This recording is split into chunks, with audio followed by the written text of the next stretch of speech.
Seguimos adelante en Pamplona, en la Onda, aquí en Onda Cero, cumpliendo con nuestra cita quincenal con la Sociedad de Estudios Vascos, Eusko y Cascuncha. Nos proponen en esta ocasión conocer el estudio etnológico sobre la artesanía y su significación cultural en Navarra, un libro editado por la Fundación José Miguel Barandiarán, que ha sido coordinado por Pablo Orduna, que nos acompaña hoy en nuestros estudios. Muy buenas tardes, Pablo. También Pablo Orduna ha dirigido a un grupo de trabajo a 5 miembros del Grupo de Estudios Etnológicos Étniker Navarra, entre los que se encuentra Esther Álvarez Vidaurre, que también está con nosotros hoy en Onda Cero. Muy buenas tardes. Buenas tardes. Yo quisiera que primero fuéramos un poquito a los orígenes del libro, esta obra monográfica que se integra en el Atlas Etnográfico de Baskonia. ¿Cómo surge la idea de hacer este estudio pormenorizado sobre la artesanía en Navarra? Pues surgió a raíz de la última reunión que hubo antes de la solicitud de la beca. Se hizo en el año 2003. Pues en el año 2002 hubo una reunión de Étniker Euskal Herrian, parece que fue en Arantzazu, y uno de los temas que se debatía era cuál era el siguiente tema a tratar en el próximo volumen del Atlas, ¿no? El Atlas tiene como alrededor de 14 volúmenes, y se habían hecho ya bastantes trabajos en Navarra y quedaban algunos flecos por cubrir, y uno de los que quedaba era artesanía, y justo en esa reunión fue el tema que se decidió tratar en general en todo el Atlas. Entonces, bueno, la entrega la salida a la luz pública de la beca venía para pedirla, ¿no? Porque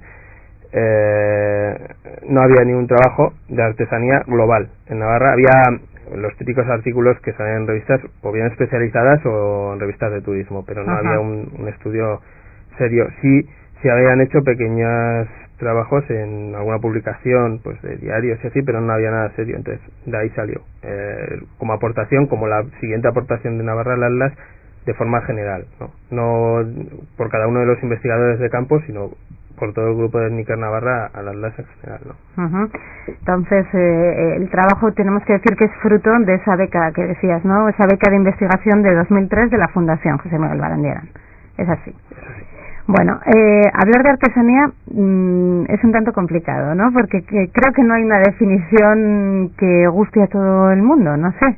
Pues de hecho fue el caballo de batalla de todo el equipo de investigación, porque el mayor problema que nos encontramos fue, bueno, establecer un poco de consenso en cuanto a qué significaba pues ser artesano o artesanía, sobre todo en la actualidad.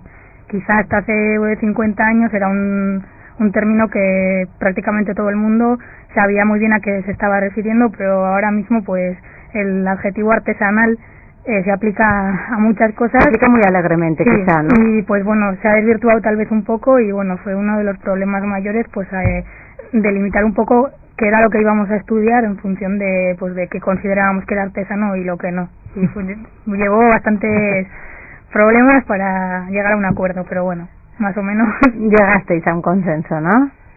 ¡Ay! Que con el libro ya en las manos aparte, no porque no estuviésemos de acuerdo los miembros del equipo, sino más bien pues porque no, o sea, tú coges una definición de un diccionario o lo que por ejemplo se recogen pues el gobierno de Navarra dentro de la regulación legal que tiene para, pues por ejemplo, para subvenciones de empresas artesanas, y no es o sea, pues son muy diferentes, abarca muy diferentes cosas. Entonces no era cuestión solo de que no nos pusiésemos de acuerdo nosotros, sino pues que el término artesano o artesanía pues ahora abarca muchas cosas. Se peleaba con otros, se peleaba con el concepto de arte, se peleaba con el concepto de manualidad, con el concepto propio de artesano, oficio tradicional, con nueva artesanía, que es uno de los puntos que tratamos, y con las simples manualidades, ¿no? Y cuando vas a una feria de artesanía o en la cual o otro tipo de feria en la cual recogen a diferentes artesanos, y lo pongo entre comillas, pues ves que hay desde algún que otro artista a algún que otro, como dicen ellos, ¿no?, hippie, que hace manualidades, y algún que otro artesano. Entonces es que está, y todo es artesano porque vende, pero porque vende. Es que claro, pero no sabemos si es artesano o no. Estoy pensando en la cantidad de productos a los que se les pone la etiqueta de artesanos, ¿no? Que se tengan bastante poco. Sí, en gran medida yo creo que en la actualidad, pues un poco al hilo de que se ha puesto bastante de moda, pues todo lo que es el valor de lo identitario y de lo, o sea, vinculado al folclore y a las tradiciones, pues el término artesanal se aplica en muchos casos pues también como una forma de apelar un poco a ese sentimiento para que sea algo más vendible, tal vez. Ya, sí, un reclamo. Sí. Bueno, después de tanto discutir y de intentar consensuar esa definición de artesanía, de artesano, sin que llegarais a ese consenso claramente, ¿cómo decidisteis? ¿En qué puntos o cómo decidisteis centrar el trabajo? Pablo. Pues básicamente son 3. No hay que olvidar, como hemos dicho al principio, que era una aportación para la escenográfica. Entonces, sin saber si un trabajo se va a publicar o no, o sea, desde el primer momento no lo planteamos como un trabajo publicable, sino como un trabajo que se puede llegar a publicar, pero que tiene que, sobre todo, contribuir al atlas. Entonces, se dividió en 3 partes y una cuarta que viene, pues, casi por defecto en cualquier trabajo, que es la valoración final, ¿no? Pero las 3 primeras, una era una guía metodológica, es decir, cuál era nuestro planteamiento de trabajo, cuáles eran los objetivos, pero sobre todo qué medios de trabajo de campo íbamos a emplear para conseguir esos objetivos, lo cual es muy importante porque a la hora de realizar la redacción propia del atlas y la síntesis de todos los trabajos de campo realizados o investigados para elaborar ese atlas, necesitan saber qué pautas hemos seguido, si se ajustan o no a las del atlas. Por otro lado, venía un estudio histórico, es decir, histórico, pero de carácter antropológico, acerca de la evolución de la artesanía navarra, no desde sus orígenes a la actualidad, que suena muy bonito y que muchas veces se dice en todos lados, sino buscando rasgos en la sociedad navarra, en la cultura navarra, que demostraban que había habido una presencia artesanal y qué influencia había tenido en esa evolución cultural. Y bueno, y por ende también económica, social, pero sobre todo cultural. Y finalmente el estudio de la artesanía hoy en día, con una selección de informantes que nos dieran no solo la visión desde el exterior de la artesanía, sino desde la propia artesanía, la visión de los artesanos, qué visión tienen de ellos mismos los artesanos, que era muy interesante. Porque muchos trabajos, que son muy buenos, porque han recopilado datos, hasta el día de hoy lo que han hecho ha sido describir. Nosotros no solo queríamos describir, sino también llegar a percibir qué sensación tienen de su propia evolución estos agentes, que son agentes económicos en realidad, ¿no? O sea, para nosotros pueden sonar como conejillos de indias a investigar, a estudiar, pero ellos son agentes económicos, un tipo de economía tradicional. Entonces, su papel cultural ha sido muy importante por una transmisión de conocimientos, de técnicas, etc. Pero también eso ya se ha medio estudiado, ya se había estudiado, no de forma general, pero sí de forma parcial. Pero lo que aún nos había tocado es qué visión tenían ellos mismos y cuál creían que era su papel, no cuál había sido, sino actualmente cuál era aún su papel. Y ha sido muy rica la respuesta, ha sido muy rica. Hablabas de los objetivos, los fines de este trabajo son amplios, ¿no? Han sido o quieren ser, ¿no? Bastante, por lo menos abarcar distintos temas, ¿no? Sí, un poco lo que ha dicho Pablo. En principio queríamos ver un poco cuál había sido la evolución del sector artesanal en Navarra, pues un poco a lo largo de la historia, sobre todo centrándonos en el periodo que más cambios había sufrido, que es prácticamente los últimos 50 años.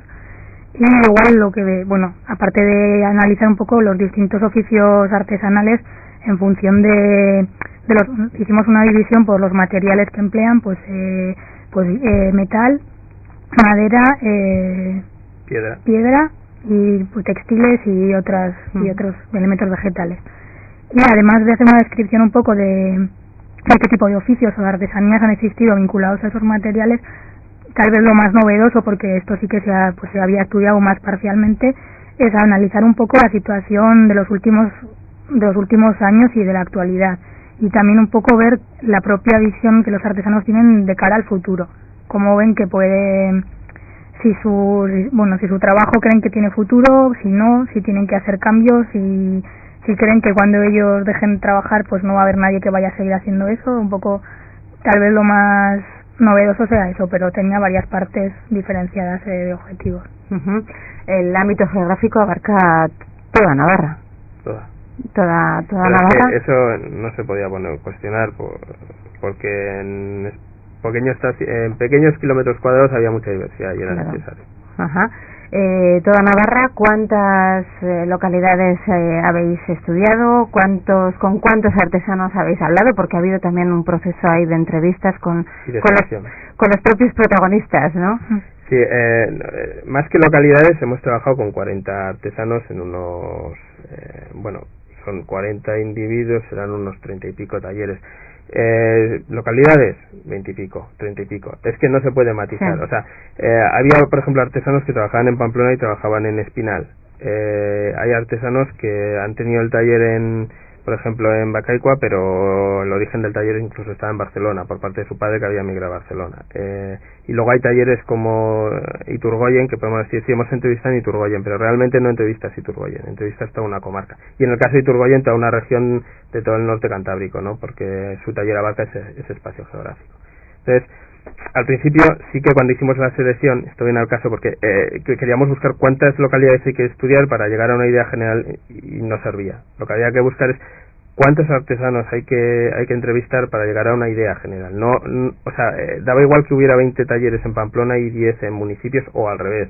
Lo que importaba era abarcar todos los sectores artesanales, no tanto todas las localidades. Si bien es cierto que, como por lo que he dicho antes, ¿no?, que como el territorio es tan pequeño pero tan amplio en diversidad, había que cubrir por lo menos todas las regiones.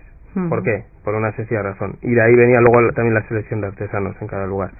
Las necesidades diarias que puedan existir en la comarca pirenaica con respecto, diferencia, ¿no?, a la ribera son muy diferentes, porque el sistema de hábitats es diferente, el sistema económico es diferente, incluso el sistema de organización social es diferente, ¿no?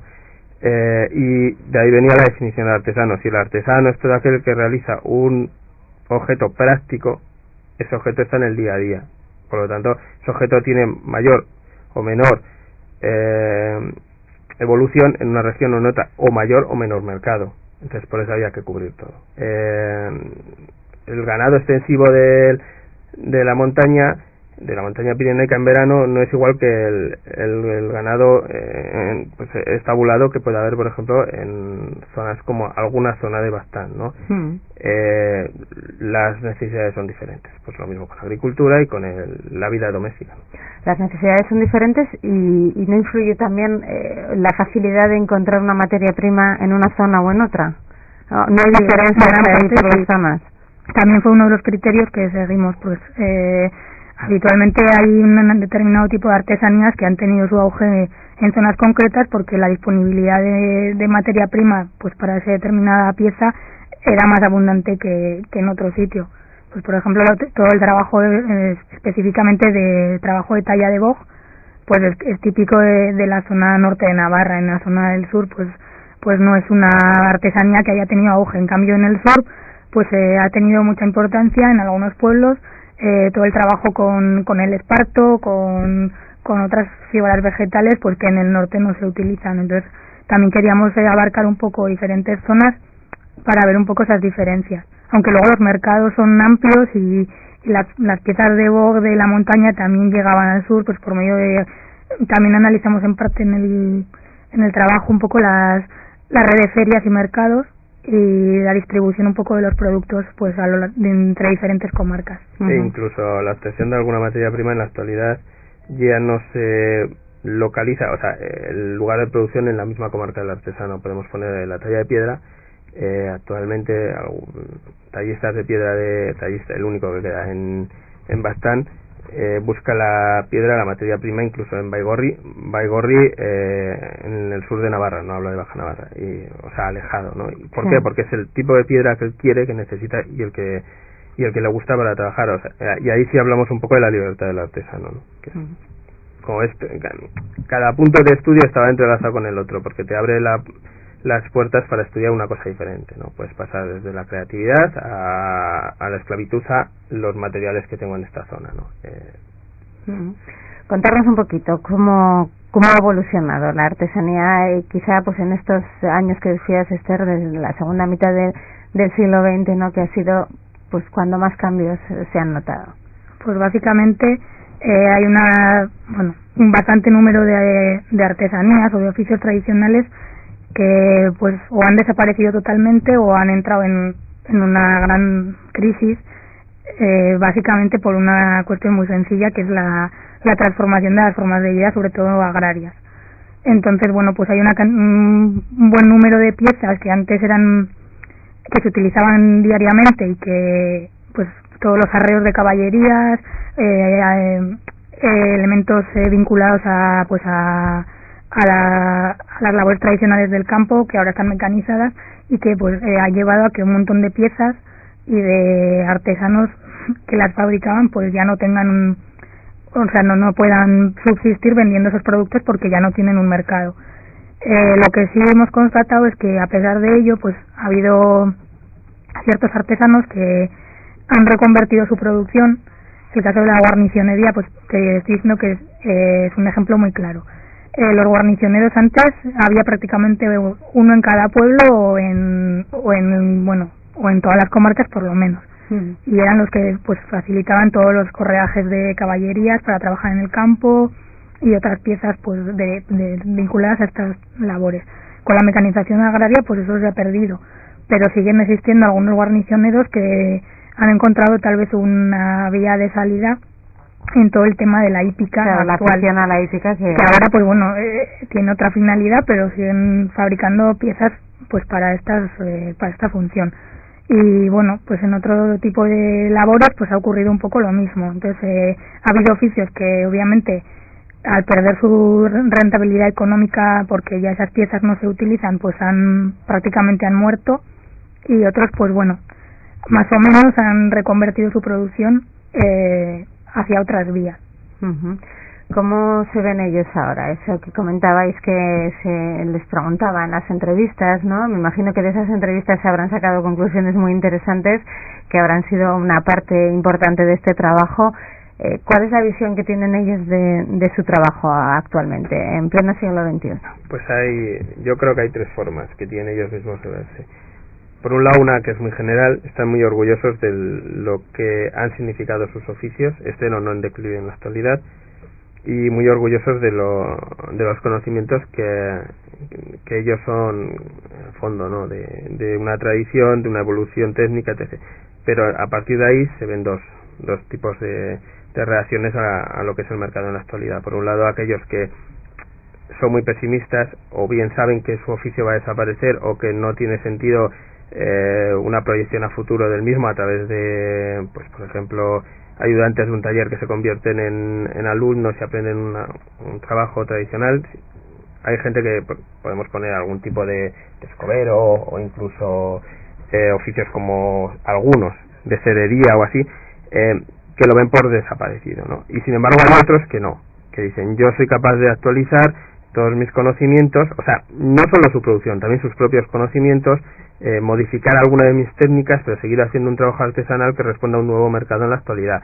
Muchos son conscientes de el concepto es antropológico, ¿no? Neofolclorismo, pero son conscientes todos ellos de que existe, que no lo llamarán así quizás, pero que hay una atracción por lo tradicional, entre comillas, lo tradicional, por todo aquello que parece virgen, que no ha sido infectado por no solo la industrialización, sino por el rasgo de esto viene de una cadena de montaje y todas las piezas salen iguales. No, esto es diferente, porque cada pieza tiene la labor de un artista. Casi ven al artesano, el mercado, como un artista, ¿no? Cuando son realmente técnicos, y ellos lo saben. Y bueno, el otro día estuvimos en Estella, hubo dentro de unas ferias que hacen en la ciudad, pues un tallista de madera además lo montó él, un mini taller para producir velas, y estaba mostrando cómo se fabricaban las velas, un tipo de vela en concreto antiguamente. ¿Por qué? Porque aprecia su trabajo, y es más, hemos trabajado con él en este estudio, ¿no? Si se acude al taller tienda de este artesano, vemos que ha sabido adaptarse al mercado y que ha sabido transformar la finalidad de un objeto tradicional para un nuevo mercado sin pervertir su significado, sino transmitiendo su origen, o el conocimiento de qué origen tiene este objeto, qué finalidad ha tenido, y ahora esta te ofrezco, no pervirtiendo y diciendo, bueno, pues esto es algo que había siempre y ahora yo he hecho esto y es lo mismo. Y hay gente que igual hemos estudiado temas de etnografía, que hemos acudido a sitios donde nos ofrecen objetos tradicionales que vemos totalmente pervertidos su significado. No decimos que no tenga que evolucionar, al revés, tiene que evolucionar, pero que ni siquiera nos muestran lo que es ese objeto. Y este señor sí ha sabido hacerlo. Una rizayola, pues antes tenía estas funciones, ahora yo te la vendo como un objeto decorativo, pero es capaz de explicarte para qué servía, y el que la compra sabe para qué servía ello. Es una forma de educar también a la sociedad. Sí, claro. Que no comprarlo meramente por estética, ¿no? Hay algunas otras personas que te hacen un tipo de diseño basado en figuras tradicionales que cuando te lo ofrecen dices, ¿qué es esto? Y ni siquiera te lo sabes explicar. Dice, no, esto es de toda la vida de alguien. Y acaba ¿pero para qué? Colgando en un coche, pero ni siquiera sabes qué ha sido antes, ¿no? Que acabe colgando en un coche, pues bueno, es una finalidad que tiene ahora, pero no sabes cuál es su origen. Quizá, siendo yo también un poco pesimista, el problema está en el relevo para el futuro, en que haya personas que realmente les interese seguir con esa labor que están realizando los que todavía la están realizando. Sí, tal vez era un poco la mayor, o sea, el mayor problema que ven en general los artesanos que hemos encuestado. Y eso que bueno, en algunas ramas sí que se ha incorporado gente joven. Porque en muchos casos, perdonar, son talleres familiares, ¿no? O en muchos casos. En bastantes casos. Sí. Sabiduría, técnicas que han ido pasando de padres a hijos, pero que quizá llega un momento que ya los jóvenes de ahora dicen, mira, yo casi mejor que a esto no me dedico, ¿no? Ya tengo que en algunas ramas, o sea, en algunos sectores sí que hay un cierto dinamismo. Por ejemplo, todo el tema de igual la cerámica o la joyería. Hay tal vez más gente joven que se está un poco pues inclinando por ese tipo de producciones, de aplicar, o bueno, que gente que igual ha estudiado en la universidad pero que también ha aprendido ciertas técnicas con algunos artesanos y bueno, pues han inclinado un poco su producción por esa línea. Pero igual pues hay otros sectores que desde luego pues no tienen, vamos, prácticamente seguro no van a tener relevo, y que bueno, probablemente terminarán desapareciendo. Que hay algunos campos que igual resultan más atractivos, ¿no? O que pues esa gente joven que es la que después tiene que seguir adelante puedan verle mayor salida. Supongo que al final, claro, el que se mete artesano, por decirlo de alguna manera, también quiere vivir de ello, ¿no? Sí, obviamente sí. Y no implica una nómina mensual. Claro. Implica la venta. Hombre, es lo mismo que el que tiene un comercio y vende objetos, pero es que ellos no solo tienen un comercio, tienen que producir los objetos que venden, y esa es la diferencia, es lo duro, ¿no? Cuando no están vendiendo, están fabricando. Y si solo están fabricando, están dependiendo de la cantidad de objetos que les solicite otro comercio, por lo cual ellos no ven el resultado final de la venta, sino es una venta indirecta y menos cuantiosa económicamente, obviamente. O sea, los beneficios no son tan grandes. Entonces, es mucho trabajo y un beneficio poco seguro, ¿no? Pero lo que decía Esther, la joyería, si sabes manejar bien el tema, quien produce joyas de forma artesanal las vende más caras. Pero, hombre, tiene que tener una campaña de marketing, tiene que tener una puesta en escena de sus productos, porque ahí ya se roza no solo lo artesanal, sino también lo artístico, que es lo que hablábamos antes, igual que la cerámica y tal, pero lo vende más caro. ¿Por qué? Pues por lo que decíamos antes, lo artesanal vende. Ahora, hay gente que no está dispuesta a eso, que prefiere mantenerse con una nómina, y pongo entre comillas, lo que sea, en un oficio que le dan al mes un rendimiento seguro y que se sabe asegurado su futuro, pero no está dispuesto a invertir, porque el artesano no solo invierte conocimientos y tiempo, invierte también lo que es su forma de ganarse la vida. O sea, es decir, una cosa es la bricomanía que realiza uno en su tiempo libre, que se lo pasa muy bien haciendo muebles, y otra cosa es vivir de ello, es diferente. Decías, Esther, que algunos oficios o algunos tipos de artesanía desaparecerán en el futuro probablemente. ¿De cuáles estamos hablando? Pues por ejemplo, un caso concreto puede ser el de las escobas de brezo. Las escobas de brezo han tenido una importancia bastante grande. Verán las escobas que se utilizaban en todos los pueblos, en todas las casas, y en la actualidad pues ya no tienen prácticamente salida en el mercado, entonces pues probablemente van a desaparecer. Y además por ejemplo, el encuestado el artesano que hemos entrevistado pues es una persona muy mayor, no tiene tampoco nadie que haya seguido haciéndolas. Sí, en cambio ha habido por ejemplo, el tema de las escobas, hay otro caso que son las escobas de mijo. Las de brezo son estas escobas las típicas que antes usaban los barrenderos en Pamplona, de ramas bastante gordas, unas escobas marrones, como muy irregulares, para que se haga una idea. Y las escobas de mijo son las típicas escobas amarillas, como de paja. Sí, unas son las de ramitas, diríamos, y otras son las de paja, las de más finas. Bueno, pues las escobas de mijo sí que tienen bastante más salida actualmente, y de hecho hay unos artesanos que tienen podríamos decir una producción ya casi, vamos, no de fábrica, pero venden un gran volumen, o sea, incluso trabajan más de una persona. Los pueblos todavía son muy habituales. Sí, por eso. Entonces, bueno, pues hay ciertas cosas que van a desaparecer y otras, pues bueno, no se sabe por qué, pues han tenido un poco de auge. Y no se me ocurre, ¿alguna otra se te ocurre, Pablo, Sí.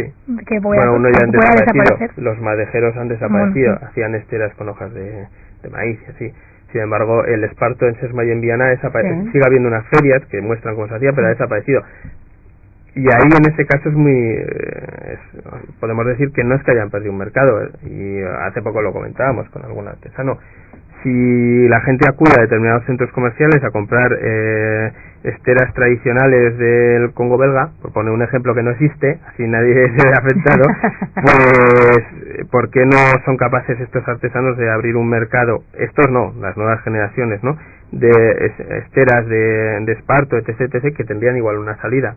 Bueno, pues porque ya entramos en otro tipo de aspectos. También ha habido un éxodo rural, el campo ha perdido importancia frente a la ciudad, mucha de esta gente vive en el ámbito rural, los jóvenes de esos pueblos están buscando el trabajo para asegurarse un futuro, lo que decíamos antes, en las ciudades, etc. Invertir para crear una fábrica artesanal, un taller de esteras de esparto en Sesma, pues si hacemos una encuesta sobre ese tema, sobre los jóvenes de la localidad, sé cuál va a ser la respuesta. Bueno, pues yo es que en eso no invierto. Que me intente otro. Uno, casi no tengo capacidad, tendría que pedir un préstamo para invertir en una cosa que me estás hablando que es utópica. Claro. Igual no lo es, a la larga hay gente, ¿no?, que ha sabido salir así, ha hecho grandes negocios, pero bueno, no es seguro. Yo tengo la sensación un poquito, no sé si la compartiréis conmigo, de que estamos ante un tema bastante paradójico, porque por un lado, hablabais antes y en el libro se habla también de la red de ferias que tenemos, pues yo creo que no sé exactamente cuántas localidades navarras tienen algún tipo de feria en la que se encuentran artesanos, distintos oficios. Por un lado hay un auge muy importante, o parece que lo que hablábamos también al principio, que nos interesa mucho a todos, y por otro lado da la impresión de que el artesano es una especie en vías de extinción, ¿no? Es un tanto paradójico. Sí, es la conclusión un poco a la que también se llega con este trabajo, pues que sí, la red, lo que dices de las ferias, ahora mismo yo creo que prácticamente cualquier pueblo de Navarra que visites tiene una vez al año una llamada feria de artesanía, y luego ya se puede matizar también lo que está dentro de ella y lo que no, pero prácticamente en cualquier localidad encuentras una feria de productos artesanales o feria de antaño, un montón de denominaciones que aluden a este tipo de cosas, y lo cierto es que interesa y tienen cantidad de visitantes, la gente compra. La afluencia de los visitantes es increíble. Entonces, bueno, pues choca mucho, y la verdad, yo no sé muy bien qué explicación darle, pero en gran parte creo que el problema es que lo valoramos los objetos artesanales y lo que significan, pero no sé, a nivel general no valoramos lo que supone ser, no nos ponemos en la piel de lo que es ser un artesano. Entonces, bueno, pues lo que decimos, nadie se atreve tal vez a dar el paso de dedicarse a ello. Entonces, pues por eso somos muy arriesgados, porque también comentábamos que no, pues eso, dependes un poco de tu venta y no son unos ingresos fijos, son además labores muy, pues bueno, difíciles, cualquiera, o sea, requieren mucha práctica, unos conocimientos técnicos importantes y también cierta facilidad personal para dedicarte a ello. Vamos, cualquiera igual no valdría, por mucho empeño que le ponga. Y en cuanto a lo de las ferias, está la figura del mono de feria, que muchos artesanos han dicho, yo he estado en una feria y me he sentido un mono de feria. ¿Por qué? Porque me encargan, por ejemplo, talla de madera. Me pongo a tallar madera como un tonto, nos decían. Hago lo que se vende, o sea, escudos de lo que quieras, y lo que quieras, lo que más se venda. Incluso kaikus, aunque no he hecho kaikus en mi vida, pues hago kaikus. Acabo el trabajo. Y el kaiku, no estoy hablando de una producción de kaiku artesanal tradicional, sino kaikus pues de otro tipo, ¿no? Más pretaportes, ¿no? Y me lleva una mañana entera hacer el escudo. Y la madera encima que usa es buena y cuesta un pastón. Y cuando al final llega alguien interesado en comprarme, porque sí, te compran los objetos pequeños, los que casi no cuestan dinero y tal, pero cuando alguien dice, bueno, pues quiero comprarte el escudo, y le dices, bien, vale 450 euros, vale 500 euros, vale incluso 300 euros. San Miguel, típica figurita de San Miguel, vale 350 euros. Pues cogen, se giran y se van a comprar 3 morcillas tradicionales, artesanales o lo que sea, porque les sale por 10 euros. Entonces, claro, es que el mercado es muy duro. Y quien invierte en una obra de arte está invirtiendo en una obra de arte que va a cobrar más valor a futuro. Quien invierte en un producto artesanal, ese producto artesanal no es una inversión a futuro. Es decir, si vale 300 euros, eso no significa que dentro de 5 años lo vayas a vender por 600 euros. Un cuadro a lo mejor sí, a lo mejor no, depende de cómo inviertas. Pero desde luego, un producto, a no ser que te vayas a otro país y lo vendas como algo exótico, es muy difícil y nadie va a comprarse aquí un escudo para irse a venderlo a Nueva York porque te arruinas en el viaje ya solo. O sea, ese es el gran problema que hay. Se nos termina el tiempo, la verdad es que podíamos seguir hablando mucho rato de este estudio etnológico sobre la artesanía y su significación cultural en Navarra, un tema interesante y con conclusiones muy también interesantes al que nos hemos acercado gracias a la Sociedad de Estudios Vascos, Eusko Ikaskuntza. Les recordamos que tiene su sede en Pamplona, en la Plaza del Castillo, 43 bis, tercero y cuarto D, que el horario de atención al público es de 8 a 2 por las mañanas y de 4 a 6 por las tardes, y que tienen una página web a la que pueden acceder en la dirección www.eusko-ikaskuntza.org. Así lo dejamos. Pablo Orduna, Esther Álvarez Vidaurre, muchísimas gracias a los dos por haberos acercado a Onda Cero. Buenas tardes.